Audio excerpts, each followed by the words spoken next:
ಶ್ರೀ ಗುರುಭ್ಯೋ ನಮಃ. ಮಾಯಕಾರ ಪ್ರಭುವೇ ನಮಃ. ಗಣೇಶ ದೇವಿ ವಾಗ್ದೇವಿ ಮಮ ವಾಕ್ಯ ಸಿದ್ಧಿ ಕುರು ಸ್ವಹ. ಓಂ ನಮೋ ಭಗವತಿ ಚಾಮುಂಡೇಶ್ವರಿ ಮಲಯಾಳ ಸ್ವರೂಪಿಣಿ ಸರ್ವಸಿದ್ಧಿಕಾರಿಣಿ ಸತ್ಯಂ ಬ್ರೂಹಿ ಸ್ವಹ. ಆರಾಧ್ಯ ದೇವನಾಗಿರುವಂತಹ ಮಲೆ ಮಾದೇಶ್ವರರ ನಮ್ಮನದಲ್ಲಿ ನೆನೆಯುತ್ತಾ ವಿದ್ಯಾಗುರುಗಳ ತಂದೆ ತಾಯಿಯ ಪಾದಾರವಿಂದಗಳಿಗೆ ನಮಸ್ಕಾರವನ್ನು ಮಾಡ್ತಾ ಜಗದ್ಗುರು ಪಂಚಾಚಾರ್ಯರನ್ನ ಬಸವಾದಿ ಶರಣರನ್ನ ಮನದಲ್ಲಿ ನೆನೆಯುತ್ತಾ ನಮ್ಮೆಲ್ಲ ಪ್ರೀತಿಯ ಗೌರೀಶ್ ಹಕ್ಕಿ ಸ್ಟುಡಿಯೋದ ಜೊತೆಗೆ ಗುರುಕುಲ ಕಾರ್ಯಕ್ರಮವನ್ನು ವೀಕ್ಷಿಸ್ತಾ ಇರುವಂಥ ಎಲ್ಲ ಯೂಟ್ಯೂಬ್ ವಾಹಿನಿಯ ವೀಕ್ಷಕ ಬಂಧುಗಳಿಗೆ ನಿಮ್ಮ ಮೂಗೂರು ಮಧು ದೀಕ್ಷಿತ್ ಮಾಡುವಂತಹ ಪರಿಪೂರ್ಣವಾದಂಥ ನಮಸ್ಕಾರಗಳು. ಇವತ್ತಿನ ಸಂಚಿಕೆಯಲ್ಲಿ ನಿಮ್ಮೆಲ್ಲರಿಗೂ ಕೂಡ ಬಹಳ ಬೇಕಾಗಿರುವ ಮತ್ತು ಬಹಳ ವಿಶೇಷವಾಗಿರುವಂಥ ಒಂದು ವಿಚಾರವನ್ನು ತಿಳಿಸ್ಕೊಡ್ತಾ ಇದ್ದೇನೆ. ಯಾವಾಗಲೂ ನಾನೇನು ಹೇಳ್ತೀನಿ, ವಾಸ್ತು ಬಗ್ಗೆ ಮಾತನಾಡುವಾಗ ವಾಸ್ತು ಒಂದು ಅದ್ಭುತವಾದಂಥದ್ದು. ಆದರೆ ವಾಸ್ತುವನ್ನು ಫಾಲೋ ಮಾಡುವಾಗ ಏನಂದರೆ ಆರಂಭದಿಂದನೇ ಫಾಲೋ ಮಾಡಿಬಿಟ್ರೆ ಅದರ ಯಾವ ಸಮಸ್ಯೆನೂ ಇಲ್ಲ, ಅದರಿಂದ ನಮಗೆ ತುಂಬ ಅನುಕೂಲಗಳೇ ಆಗುತ್ತೆ. ಇವತ್ತಿನ ದಿನಗಳಲ್ಲಿ ಏನು ಮಾಡ್ತೀವಿ, ನಮ್ಮ ಬ್ಯುಸಿ ಶೆಡ್ಯೂಲಲ್ಲಿ ಅಥವಾ ನಮ್ಮ ಏನು ಆರ್ಕಿಟೆಕ್ಟ್ ಇಂಟೀರಿಯರ್ ಡಿಸೈನ್ ಸ್ವಲ್ಪ ಬೇಕು ಅಂತೇಳಿ ಚಿಂತನೆಯನ್ನು ಮಾಡಿಕೊಂಡು ಕನ್ಸ್ಟ್ರಕ್ಷನ್ ಎಲ್ಲ ಮಾಡಿಬಿಡ್ತೀವಿ. ಆ ಮನೆಗೆ ಹೋದ್ಮೇಲೆ ಸಮಸ್ಯೆ ಆಗುತ್ತೆ, ಅಥವಾ ಯಾರೋ ಬಂದು ಇಲ್ಲಿ ಸಮಸ್ಯೆ ಆಗ್ತಾ ಇದೆ ಅಂತ ಹೇಳುವಾಗ ಆವಾಗ ವಾಸ್ತು ಕನ್ಸಲ್ಟೆಂಟನ್ನು ಭೇಟಿ ಮಾಡಿ ಅಯ್ಯೋ ಇದು ನೋಡಿ ಅಂದರು, ಅಯ್ಯೋ ಅದನ್ನು ಮಾಡು ಅಂದರು, ಅಯ್ಯೋ ಈ ಥರ ಮಾಡ್ಕೊ ಅಂದರು ಅಂಥೇಳಿ ಯೋಚನೆಯನ್ನು ಮಾಡ್ತಾರೆ. ಅದ್ರ ಬದಲು ಸರಿಯಾದ ಮಾಹಿತಿಯನ್ನು, ಅದಕ್ಕೆ ನಾನು ಯಾವಾಗಲೂ ಏನು ಹೇಳ್ತೀನಿ ಅಂದರೆ ಪ್ರತಿ ಒಂದು ಮನೆಯಲ್ಲಿ ಒಬ್ಬರಾದರೂ ವಾಸ್ತುಶಾಸ್ತ್ರವನ್ನು ಕಲ್ತಿರಬೇಕು. ಅದರಿಂದ ಅವರ ಇಡೀ ಕುಟುಂಬಕ್ಕೆ ಖಂಡಿತವಾಗಿಯೂ ಒಳಿತಾಗತ್ತೆ. ಮತ್ತು ನಮ್ಮ ಋಷಿಮುನಿಗಳು ನಮ್ಮ ಪಾರಂಪರಿಕವಾಗಿ ತಿಳಿಸಿರುವಂತಹ ಅನೇಕ ವಾಸ್ತು ವಿಚಾರಗಳನ್ನು ಮುಂದಿನ ಸಂಚಿಕೆಗಳಲ್ಲಿ ನಾನು ತಿಳಿಸುವಂಥ ಒಂದು ಪುಟ್ಟ ಪ್ರಯತ್ನವನ್ನು ಮಾಡ್ತೇನೆ. ನೋಡಿ, ಇವತ್ತು ನಾನು ತಿಳಿಸ್ತಾ ಇರುವಂಥದ್ದು ಒಂದು ಗೃಹ ನಿರ್ಮಾಣವನ್ನು ಮಾಡುವಂಥ ಸಂದರ್ಭದಲ್ಲಿ ಒಂದು ಆಯ ನಿರ್ಣಯ ಹೇಗಿರಬೇಕು ಅಂದರೆ, ನಾವು ಇಡುವಂಥ ಮೆಜರ್ಮೆಂಟ್. ನೋಡಪ್ಪ, ನಾವು ಸಿಟಿಲಿ ಮನೆ ಕಟ್ತಾ ಇದ್ದೀವಿ, ಇರುವಂಥದ್ದೇ 30-40 60-40 ನಾವು ಜಾಗವನ್ನೆಲ್ಲ ಬಿಟ್ಟು ಮನೆ ಮಾಡೋಕ್ಕಾಗಲ್ಲ ಅಂದ್ರೂ, ನೀವು ಫೀಟ್ ಲೆಕ್ಕದಲ್ಲಿಲ್ಲ ಅಂದ್ರೂ ಇಂಚ್ ಲೆಕ್ಕದಲ್ಲಾದರೂ ಕೂಡ ಆಯವನ್ನು ಮಾಡಲಿಕ್ಕೆ ಅವಕಾಶಗಳು ಖಂಡಿತವಾಗಿಯೂ ಇದೆ. ಆದರೆ ಹೇಗಿರಬೇಕು ಅಂತ ಹೇಳ್ತಾರೆ, ವಿಷಮಾಯು ಶುಭ ಪ್ರೋಕ್ತಂ ಸಮಾಯ ಶೋಕ ದಕ್ಕದ ಸ್ವಸ್ಥಾನ ಗಾವಲಿಷ್ಟಾಹ ಸ್ಯೋರ್ನ ಚಾನ್ಯ ಸ್ಥಾನಗಃ ಶುಭ. ಅಂದರೆ ವಿಷಮ ಸಂಖ್ಯೆಗಳಲ್ಲೇ ಯಾವಾಗಲೂ ಕೂಡ ಗೃಹ ನಿರ್ಮಾಣದ ಕ್ಷೇತ್ರಫಲ ಮತ್ತು ಅಳತೆ ಇರಬೇಕು. ವಿಷಮ ಸಂಖ್ಯೆಯಲ್ಲಿ ಇರಬೇಕು ಅಂದರೆ ಬೆಸ ಸಂಖ್ಯೆಯಲ್ಲಿ ನಮ್ಮ ಅಳತೆ ಇರಬೇಕು. ಈಗ ಎಕ್ಸಾಂಪಲ್ 25/33 ಅಥವಾ 25/37 ಈ ಥರ ಇರಬೇಕು. ಆದರೆ ಸಮಸಂಖ್ಯೆಯಲ್ಲಿರುವಂತಹ ಆಯಗಳು ದುಃಖದಾಯಕವಾಗಿರುವಂಥದ್ದು. ಈಗ ಎಕ್ಸಾಂಪಲ್ 22/44, 44/38 ಈ ರೀತಿಯ ಸಮಸಂಖ್ಯೆಯಲ್ಲಿ ಆಯಗಳನ್ನು ನಿರ್ಮಾಣ ಮಾಡಬಾರ್ದು. ಅದರ ಜೊತೆಗೆ ಈ ಆಯವನ್ನು ಹೇಳುವಂಥ ಸಂದರ್ಭದಲ್ಲಿ ಮುಂದುವರೆದು ಹೇಳ್ತಾರೆ ಏನಂತಂದರೆ, ಆಯಗಳು ಪೂರ್ವದಿಂದ 8 ದಿಕ್ಕುಗಳು, ಪೂರ್ವ, ಆಗ್ನೇಯ, ದಕ್ಷಿಣ, ನೈಋತ್ಯ, ಪಶ್ಚಿಮ, ವಾಯುವ್ಯ ಮತ್ತು ಉತ್ತರ, ಈಶಾನ್ಯ ದಿಕ್ಕಿಗೆ ಒಟ್ಟು 8 ಆಯಗಳನ್ನು ನಿರ್ಣಯವನ್ನು ಮಾಡಿದ್ದಾರೆ. ಆ 8 ಆಯಗಳಲ್ಲಿ ಪಂಚಮ ಆಯಗಳು ಶತ್ರು ಆಯ ಆಗುತ್ತೆ. ಆ ಶತ್ರು ಆಯದಲ್ಲಿ ಗೃಹ ನಿರ್ಮಾಣವನ್ನು ಮಾಡಬಾರ್ದು. ಹಾಗಾದರೆ ಯಾವ ದಿಕ್ಕಿನ ನಿವೇಶನಕ್ಕೆ ಅಥವಾ ಯಾವ ದಿಕ್ಕಿನ ಗೃಹಕ್ಕೆ ಯಾವ ಆಯದಿಂದ ಗೃಹ ನಿರ್ಮಾಣ ಮಾಡಬೇಕು, ಅದರಿಂದ ಆಗುವಂತಹ ಫಲಗಳೇನು ಅನ್ನುವಂಥ ವಿಷಯವನ್ನು ಈಗ ತಿಳ್ಕೊಳ್ಳುವಂಥ ಒಂದು ಪುಟ್ಟ ಪ್ರಯತ್ನವನ್ನು ಮಾಡೋಣ. ನೋಡಿ, ಇಲ್ಲಿ ಗಮನಿಸಬೇಕಾಗಿರುವಂಥ ಒಂದು ವಿಷಯ, ಇದು ಪೂರ್ವ. ಈ ಪೂರ್ವ ಏನು ಇಂಡಿಕೇಟ್ ಮಾಡುತ್ತೆ, ಪೂರ್ವಕ್ಕೆ ಧ್ವಜಾಯ, ಆಗ್ನೇಯಕ್ಕೆ ಧೂಮಾಯ, ದಕ್ಷಿಣಕ್ಕೆ ಸಿಂಹಾಯ, ನೈಋತ್ಯಕ್ಕೆ ಶ್ವಾನಾಯ, ಪಶ್ಚಿಮಕ್ಕೆ ವೃಷಭಾಯ, ವಾಯುವ್ಯಕ್ಕೆ ಕರಾಯ, ಉತ್ತರಕ್ಕೆ ಗಜಾಯ ಮತ್ತು ಈಶಾನ್ಯಕ್ಕೆ ಕಾಕಾಯ. ಈ ರೀತಿಯಾಗಿ ಆಯಗಳಿಗೆ ಸ್ವಕ್ಷೇತ್ರಗಳನ್ನು ನಿರ್ಣಯವನ್ನು ಮಾಡಿದ್ದಾರೆ. ಅವ್ರು ಏನು ಹೇಳ್ತಾರೆ, ಇಲ್ಲಿಂದ 5ನೇ ಆಯವು ಶತ್ರುವಾಯ ಆಗುತ್ತದೆ. ಈಗ ಎಕ್ಸಾಂಪಲ್ಲು ಪೂರ್ವಕ್ಕೆ ಧ್ವಜಾಯ ಆಗಿರೋದ್ರಿಂದ ಈ ಪೂರ್ವಕ್ಕೆ ವೃಷಭಾಯ ಏನಾಗುತ್ತೆ, ಶತ್ರುವಾಯ ಆಗುತ್ತೆ.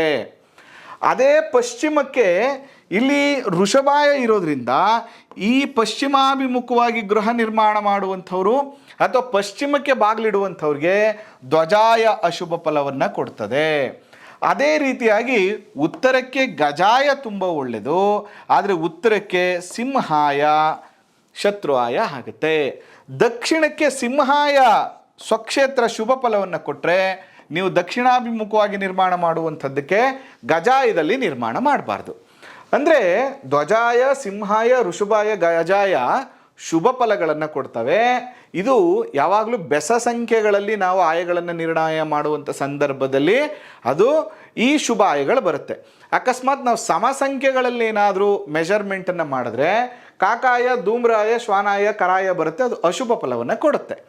ಅದಕ್ಕೋಸ್ಕರ ಇಲ್ಲಿ ನೀವು ತಿಳ್ಕೊಬೇಕಾಗಿರುವಂಥ ವಿಷಯ ಏನಪ್ಪ ಅಂದರೆ, ಅಕಸ್ಮಾತ್ ನೀವೇನಾದರೂ ಪೂರ್ವಾಭಿಮುಖವಾಗಿ ಗೃಹ ನಿರ್ಮಾಣವನ್ನು ಮಾಡ್ತಾ ಇದ್ದೀರಿ, ಪೂರ್ವಕ್ಕೆ ಬಾಗಿಲಿಡ್ತಾ ಇದ್ದೀರಿ ಅಂದರೆ ನಿಮಗೆ ಧ್ವಜಾಯ ಒಳ್ಳೆ ಫಲ ಕೊಡುತ್ತೆ, ಸಿಂಹಾಯ ಶುಭ ಫಲ ಕೊಡುತ್ತೆ, ಗಜಾಯ ಶುಭ ಫಲವನ್ನು ಕೊಡುತ್ತೆ. ಆದರೆ ಯಾವುದೇ ಕಾರಣಕ್ಕೂ ವೃಷಭಾಯದಲ್ಲಿ ನಿರ್ಮಾಣವನ್ನು ಮಾಡಬಾರ್ದು.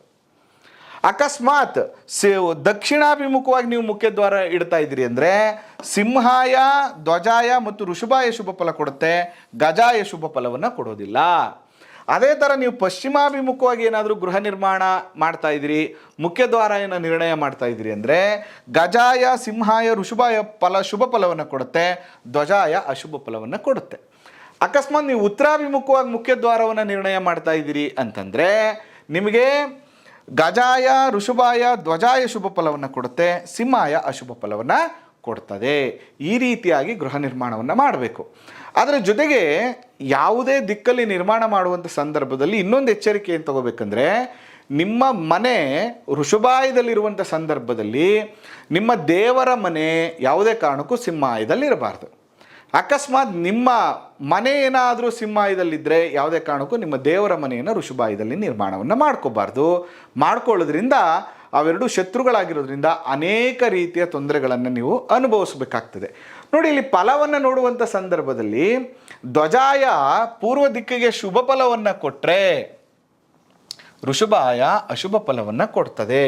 ಇದನ್ನೇ ನಾನು ನಿಮಗೆ ಎಕ್ಸ್ಪ್ಲೇನ್ ಮಾಡಿದ್ದು. ನೋಡಿ, ಧ್ವಜಾಯ ಧನಲಾಭವನ್ನು ಕೊಟ್ಟರೆ ಋಷಭಾಯ ಏನು ಮಾಡುತ್ತೆ, ಪೂರ್ವಕ್ಕೆ ಧನ ನಷ್ಟವನ್ನು ಕೊಡುತ್ತೆ. ಎಕ್ಸಾಂಪಲ್ ಇನ್ನೊಂದು, ಸಿಂಹಾಯ ದಕ್ಷಿಣಕ್ಕೆ ಶುಭ ಭೋಗಭಾಗ್ಯವನ್ನು ಕೊಟ್ಟರೆ ಗಜಾಯ ಏನು ಮಾಡುತ್ತೆ ಅಂದರೆ ಭೋಗಭಾಗ್ಯವನ್ನು ನಾಶ ಮಾಡುತ್ತೆ. ಅದೇ ಥರ ಪಶ್ಚಿಮ ದಿಕ್ಕಿಗೆ ಋಷಭಾಯ ಧನಧಾನ್ಯ ಪಶುಲಾಭವನ್ನು ಕೊಟ್ಟರೆ ಧ್ವಜಾಯ ಬಂದು ಧನಧಾನ್ಯ ಪಶು ವಾಹನಾದಿಗಳನ್ನು ನಷ್ಟ ಮಾಡಿಬಿಡುತ್ತೆ. ಅದೇ ಥರ ಉತ್ತರಕ್ಕೆ ಗಜಾಯ ಶುಭ ಫಲವನ್ನು ಕೊಟ್ಟರೆ ಪುತ್ರ ಲಾಭವನ್ನು ಕೊಟ್ಟರೆ ಸಿಂಹಾಯ ಪುತ್ರ ನಷ್ಟವನ್ನು ಮಾಡ್ತದೆ. ಅದಕ್ಕೋಸ್ಕರ ಒಂದು ಆಯ ನಿರ್ಣಯವನ್ನು ಮಾಡುವಂಥ ಸಂದರ್ಭದಲ್ಲಿ ಎಕ್ಸಾಂಪಲ್ ನೀವು ಪಶ್ಚಿಮದಲ್ಲಿ ಮಾಡುವಾಗ ಧ್ವಜಾಯ ನಿರ್ಮಾಣ ಮಾಡಬಾರ್ದು, ಪೂರ್ವದಲ್ಲಿ ಮಾಡುವಂಥ ಸಂದರ್ಭದಲ್ಲಿ ಋಷಭಾಯ ಮಾಡಬಾರ್ದು. ಈ ರೀತಿಯಾಗಿ ಸರಿಯಾದ ಕ್ರಮವನ್ನು ನೀವು ತಿಳ್ಕೊಂಡು ಮನೆಯನ್ನು ಕಟ್ಟೋದ್ರಿಂದ ಅತ್ಯಂತ ಶುಭ ಫಲಗಳು ಪ್ರಾಪ್ತಿಯಾಗ್ತದೆ.